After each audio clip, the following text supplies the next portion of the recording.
Honestly, I'm really impressed by this thing. Dynamic resolution disabled while recording with all maxed out settings besides AA, and we're still holding a pretty solid 110 FPS or so. Well, as you saw from that little preview there and the title, the theme of today is benchmarking. We're going to be looking at the performance of the RTX 4090 and the Pimax Crystal right here.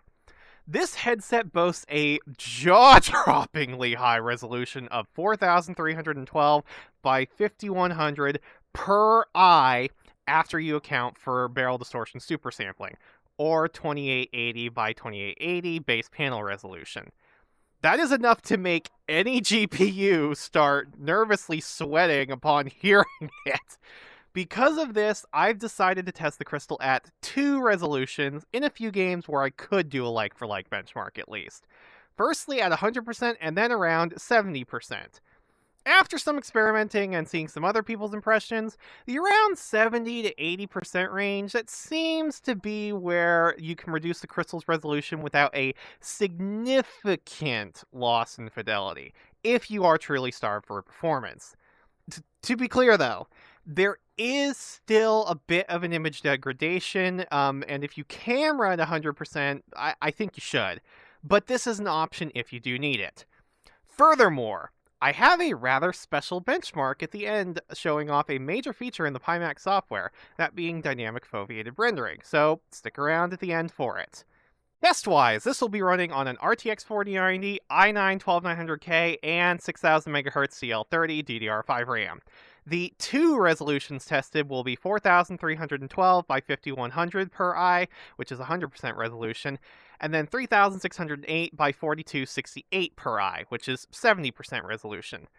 Unless noted otherwise, I will be running on ultra settings, with one very, very notable exception. Due to the high resolution of the Crystal, anti-aliasing is less needed, so the highest levels of AA I will be using, when applicable, is MSAA times 2.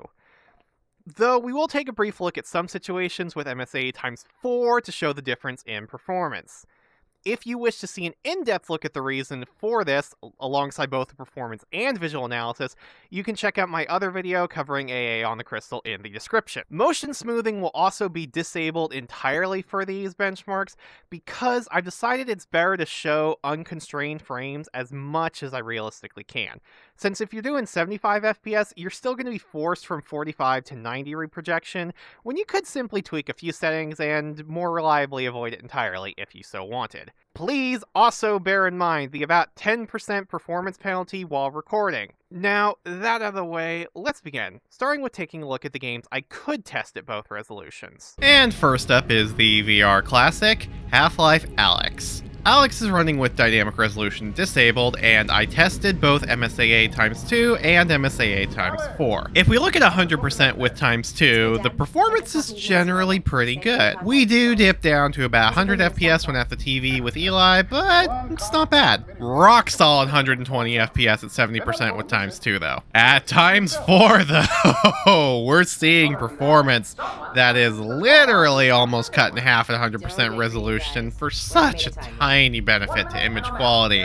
I mean, why would you even do this when you could be having a pretty stable like 110, 120 FPS? Interestingly though, if we look at the FPS between 100% with MSAA times 2 versus 70% with MSAA times 4, they are pretty close to each other, though times 2 at 100% does perform a bit better. Goes to show how absurdly intensive high levels of AA are on such huge resolutions. And personally, I would recommend 100% with the lower AA. There's maybe slightly less shimmer at 70% with times 4, but the performance is worse, and generally image quality is worse overall. But it is an option if you want to, I guess. In general though, Alyx performance is incredibly good, and the frame rate is very consistent, in line with the averages on screen. If not for the fact I was recording, 100% with times 2 would be almost totally solid 120. The most notable dips were when we were talking to people, and then one very brief but incredibly bad dip when being scanned by the robot. There's not much to talk about here with how good the performance is, so let's move on. And here we have the most brutal benchmark of the run, Resident Evil 8 VR. I ran with the following settings, which is basically maxed out, save for the settings which you need to disable for the mod to function. I did make one change to these over the runs, though. See, I tried this without the built-in FSR, and the performance was so horrifically brutal that I could not even maintain 60 FPS on average. Even without the recording penalty, there are areas which I simply would not be able to manage even 60 to do reprojection at native resolution. Sometimes I even dipped into the 40s! And I did try turning down some settings to experiment, but with how many things you have to turn off, there's kinda only so much you can adjust before you need to start turning down the raw resolution, and I didn't see a whole lot of gains anyway. So I decided to use FSR at 100%, which brought me to a little bit more playable FPS. At 70%, I elected not to use FSR because when I tried to use it, yes, my frame rates were very good, even in the 90s, but at that point, the sacrifices to visuals were just so severe versus the other options that I'm not sure you want to use it. You can if you want, but performance is still decent with FSR Ultra Quality here. Upscalers suffer worse the lower your resolution is, and that was definitely on display. If you're desperate for performance, that is an option though. But interestingly, 100% with FSR and 70% without it performed rather similar to one another. Barely a few percent difference on average. So both options are very viable, and I suppose it depends on what exactly you prefer, since both have their visual cons. And something to consider when using upscalers in other games as well. Hopefully Praydog finalizes their new rendering update in the not too distant future to help bring performance up. Now, to take a break from the brutal death of RE8 and get the mind off that trauma, we're gonna go look at a nice, relaxing nature walk game set in Castle Rock Beach, West Australia. To begin with, at 100% resolution, rather stable and nice 75 FPS. While 70% obviously has a good lead, mid-70s is totally fine in this kind of game. But then we get to the forest, and what the hell? We have gone all the way down to the mid-30s at 100% res. 70% res is, meanwhile, at a nice 70 FPS. I know it's a nature walk game, so FPS really isn't as a big deal, but come on! Most interestingly, though, DLSS, as this game supports it, is actually smashing the hell out of even 70% res on frame rates, holding about 90 FPS even inside the forest area. And honestly, DLSS at this resolution is not that bad, and I'd actually use it here. Not going to show it with 70% though, because upscalers get disproportionately worse the lower you go, and we're already in the 90s to high 70s at worst while recording, and that's fine in this game.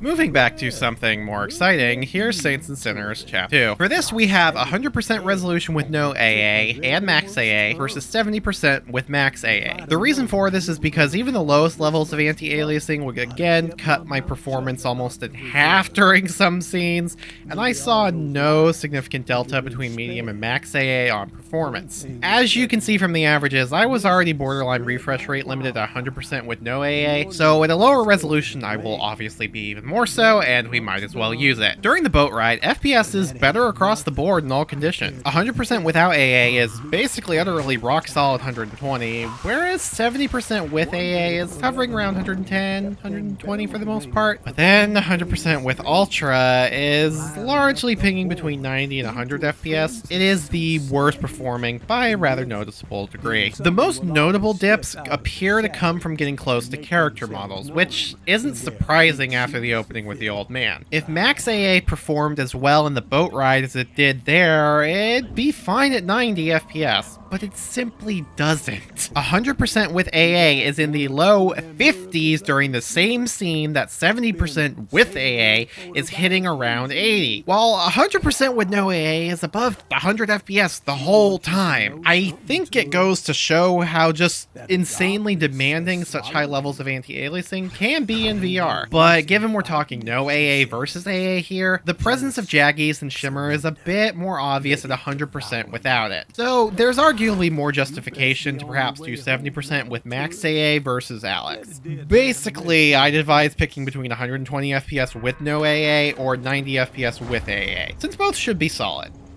We're done with the games I could do an exact like-for-like comparison with for real-world use, but there's one more quick one. Here we have Pavlov, which recently updated to Unreal Engine 5 at 100% resolution. I am using max settings, save for medium AA, which is MSAA times 2. And then a very quick comparison to 70% with Ultra AA, which corresponds to MSAA times 4. Performance between the two is, again, remarkably similar and somewhat in line with the trend so far. But jumping into actual gameplay at 100% in the Stalingrad map, performance is honestly super solid. Right at the opening here is one of the worst dips, but even then we're still doing about 100 FPS. But when we go into some indoor environments and in a firefight with main people, we do see FPS is starting to go down into the 80s. Considering the recording penalty though, even here performance would be a pretty solid 90 FPS. This isn't the case when it comes to every indoor environment though. If we jump ahead a little bit to check out another one, things are at a pretty good 100 to 110 FPS. And that sort of seems to be the general trend though. A little bit lower indoors, slightly higher outdoors, but in general performance is really stable at around 90 to 110 FPS. Some spikes higher or lower now and again. Though there was this one little weird exception where I hid behind a pillar and briefly dropped to the low 80s, even slightly below that. But in general, Pavlov performs fantastically. Could easily do a rock steady 90 FPS, or you could use no AA if you want to reliably do 120 FPS. Overall, it's very good. Now, after that great performance, we're going to look at some poor performance, starting with Project Wingman on the following settings and using the FSR mod at ultra quality, because it is the only way I could get good frames without utterly rock bottom settings, often dipping fairly below 60 even then. And if you're wondering why I'm using Ultra AA, it's because Project Wingman uses TAA instead of MSAA, and TAA is comparatively quite lightweight. You can see more in my AA analysis video. The frame rate for Project Wingman is very inconsistent depending on what you're looking at, which is why I don't have other comparisons since it's incredibly hard to do like for like here. Sometimes it hovers around 70 FPS to a little bit lower, but then we look at the clouds chasing some planes and hey, look at that, smooth 90. But the second we turn back to the ground, back to the 60s we go. A few times we're even going below 60. We've had some noticeable dips and changes before depending on the scene a few times in this video, but in Project Wingman, it's constantly swinging all over the place and with quite a wild variance. And frame rate stability is something that's vital in VR. It's still not a bad experience as long as you've got some strong VR legs though. The frame rates are largely at playable levels, but this is definitely one of the spikier games I've tested, while also just being extremely demanding in general to do. And given Project Wingman is a very arcadey game, more like Ace Combat and less like DCS or Microsoft Flight Simulator, reprojection is not as desirable here. Now on to another poorly performing game, but for different reasons. We have VRChat on these settings. No safety, low graphics but with a few things turned up to very high, and no max avatar limit while not hiding anything within 20 meters. This is probably gonna suck. So jumping into a 25-person lobby in the Black Cat right away, it's pretty obvious we are noticeably CPU bound even on the 12900K. How badly we are varies quite significantly though. Sometimes if you look at the graph, it's only moderately with the GPU sitting around 80%, even sometimes up to 90% utilization. Whereas other times, holy hell, man, we're down to the 50, 60% utilization range and intensely CPU bound. Because of the high spikes in utilization, even going up a preset could run the risk of dropping even more frames in those higher utilization scenarios, since you'll end up GPU bound instead of CPU bound when it's already quite stressed. In general though, performance is good enough. You could do 60 FPS reprojected to 120 Hz almost the entire time here. Going into a lobby of 35 people in the Midnight Rooftop instance, yeah, both CPU and GPU are getting hammered to hell. Performance is overall noticeably worse, but GPU utilization in the main area with the most people, we're in the mid to high 80s, so we're honestly not that CPU bound, at least most of the time. Like before, sometimes we do dip quite low, but we're still having trouble maintaining even 60 FPS if we want to do reprojection, so this is pretty brutal. But this is also a massive lobby of people with zero safety settings or limits, so if you're willing to be more conservative on safety settings or reduce the number of avatars you see, you could probably get at least a more reliable 60 FPS. Which, I mean, considering this is VRChat, I'd say these numbers aren't too bad. But it's important to see sometimes you will still be CPU bound even at these incredibly high resolutions. So here we have Blade and Sorcery tested with the Outer Rim mod on the following settings. You may notice the fact I'm only doing 90Hz despite my GPU utilization is asleep at the wheel tier. Well, the reason for that is because Blade and Sorcery is an incredibly CPU intensive game. If you look at the general frame timing and utilization, you can see my GPU is almost never cracking even so much as 80% utilization. Yet there are still some notable frame drops because my CPU spikes up greatly. I'm limited by my CPU here, but otherwise in general gameplay, my frame rate is super stable and consistent around 90. This just seems to be how Blade and Sorcery is, as if I stand still and let a bunch of enemies hit me, I get big frame time spikes on the CPU in time with their attacks. And just to see if maybe it was dealing with melee collision on like weapons, as physics in Blade and Sorcery are quite good and demanding, I tried running around with ranged enemies as blasters work again with the Outer Rim, but as you can see there are still CPU bound spikes. I tried setting physics to low and still could not get to 120 FPS, so may as well stick with high and a smooth 90. Remember that your CPU still matters in VR depending on the kind of games you play. Now going back to something much less CPU bound, we have After the Fall on the following settings. Things are cranked up to the max, save for AA of course. Outside, things are pretty good at a rock solid 120 FPS, even as there are a bunch of snowbreed around that we've got to shoot, and lots going on. Once we get inside though, frame rate does take a bit of a dip into the 80s to 100 FPS range. Some slight dips even a little below that, and that's pretty much the general trend we see here, though not quite universal. Going to another indoor environment, we have a bit more stable 100 FPS and up. Really, After the Fall is another game which just performs superb. Were I not recording, it'd be possible to do a pretty rock solid 90 FPS with almost no dips, and even then the frame rate is largely good enough. I'd highly recommend 120 Hz mode. There'll just be a few small dips here and there. You could just slightly tweak a few settings if you want to avoid any dips at all, too. The game looks good, especially the lighting, and it performs excellent even when completely maxed out. Not a lot more to say. And for the last benchmark, I've got something rather special here. You may remember my previous video with Skyrim, which featured incredibly poor performance, and I had to make a bunch of compromises at that. Well, you may notice some visual artifacts on the screen right now, and that's because I'm using dynamic foveated rendering. It may look very noticeable in the recording, but inside the HMD, it's almost imperceptible. Essentially, using eye tracking, the crystal will change where the foveated rendering is applied to match your gaze.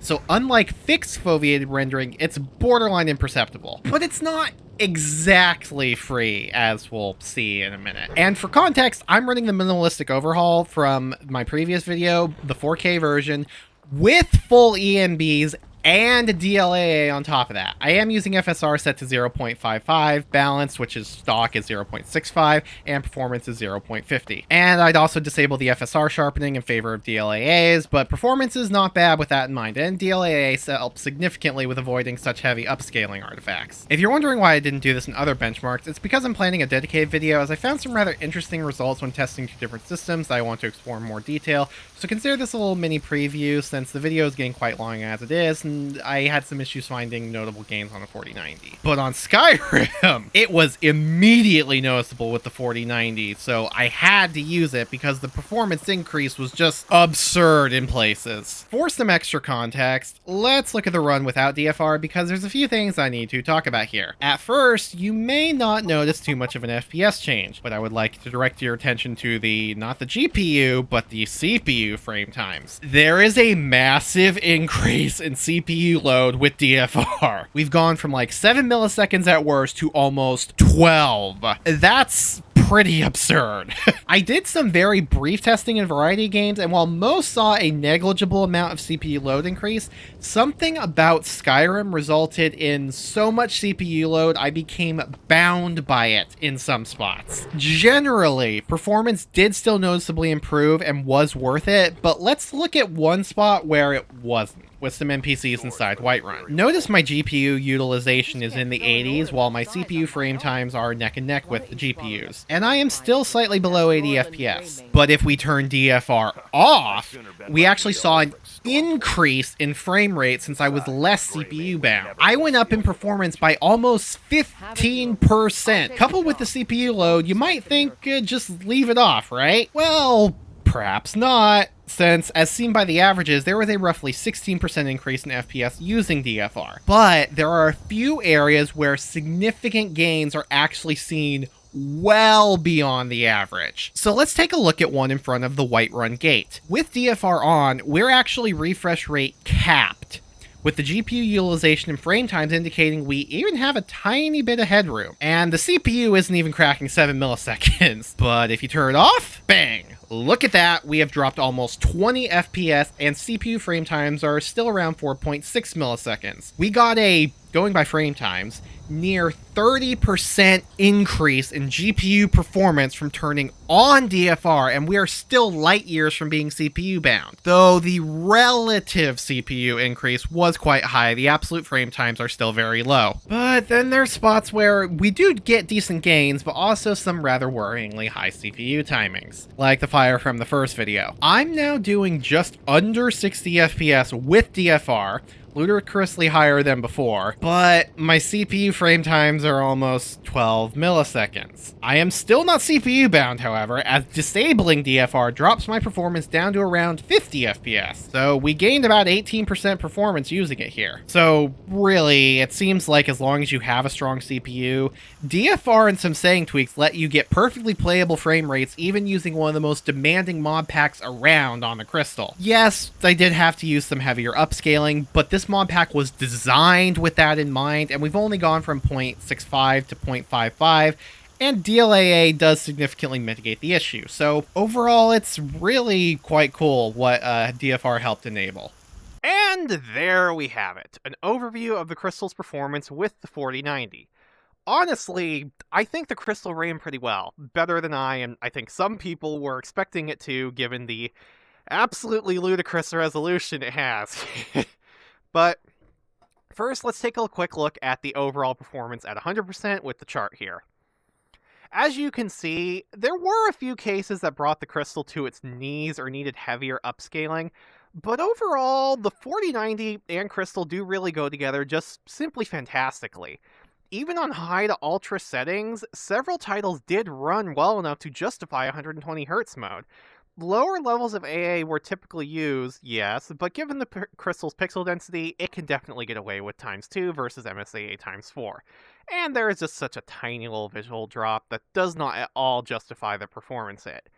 And if you are on something lower end, well, let's take a brief look at the games where I lower the resolution for an idea of how much was gained versus 100%. So Saints and Sinners, when using max AA, since I was so hertz limited without at 70%, saw about a 32% increase in frame rates at 70% resolution versus 100% with both using AA, while also seeing significantly better frame time stability, and that is important, though it was still worse without AA at 100%. Resident Evil 8, on the other hand, that saw about a 30% uplift, but interestingly on that, FSR Ultra Quality performed very similar to simply downsampling as the resolution did. But there are some clear situations where downsampling the resolution led to really pretty absurd gains. Castle Rock Beach saw a near 50% increase in the average frames. But the lows, holy hell, the lows, both 1% and 0.1% lows were greater than 30 milliseconds at 100%, meaning that they doubled compared to 70% resolution, in a good way. DLSS did, however, beat on that noticeably, but I'm not 100% sure what DLSS version that game is using. I think it's quality or balanced at the saying I used. It just said DLSS high and DLSS low. As a whole, though, we got a good bit of performance back by downsampling. Personally, when available, I would generally use something like FSR via the VR Perf Kit or DLSS at 100% when possible, as I think those upscalers do a quite good job at this resolution, actually. But if you don't like them, well, you have options. One of the most interesting results, however, was with the foveated rendering in Skyrim. The gains from that were quite substantial in some places, almost 30% in one spot. And given the 4090 is the literal most powerful consumer GPU in the world, there is no other way to get performance besides simply turning down resolutions, settings, or clever little tricks like this. Sure, some places saw minimal gains, and in one spot we actually even saw a mild regression. But in general, it was a net positive, and to see such high gains at all was incredible. Although, if you have a bad CPU, I could see how it could potentially be detrimental, at least with the conditions I ran it at. I will definitely be taking a much closer look at dynamic foveated rendering in another video, because from some preliminary findings, it seems to benefit lower-end GPUs far more, but I have to do more of an analysis and spend time on it. I've already found dozens of compatible games. It's actually really impressive how much this works with out of the box. But anyway, so if you like the video, consider sticking around to see that analysis and a general discussion on DFR later. If not, thanks for stopping by. I need to get to work on my Crystal review, I'll hopefully be going up in the not too distant future, and some more gameplay videos. Later!